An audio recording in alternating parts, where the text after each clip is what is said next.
Dr. Michael Tillman here, Tillman's Body Talk. Today we're going to talk about tennis elbow, also known as lateral epicondylitis. I'm a tennis player and it's annoying.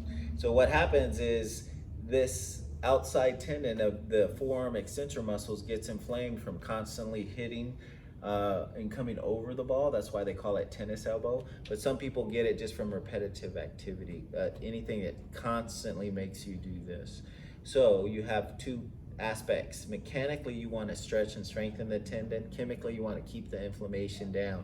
That's why they wear the compression braces to keep the swelling down. That's why they tell you to take anti-inflammatories. But from a PT standpoint, I want you to stretch this. How do you stretch it?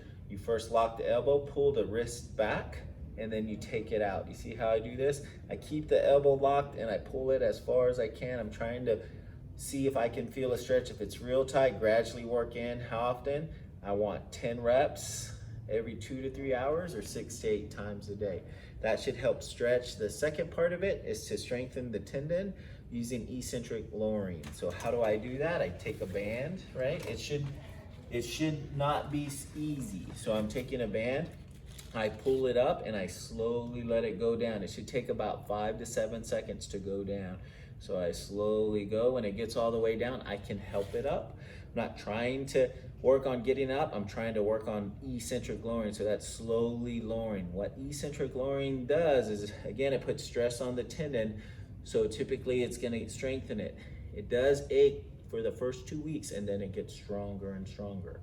So when you do this, you want to do about 10 to 15 reps, and you only want to do this about 2 or 3 times a day. What you're constantly trying to do is strengthen it. If it's too easy, you need a harder band.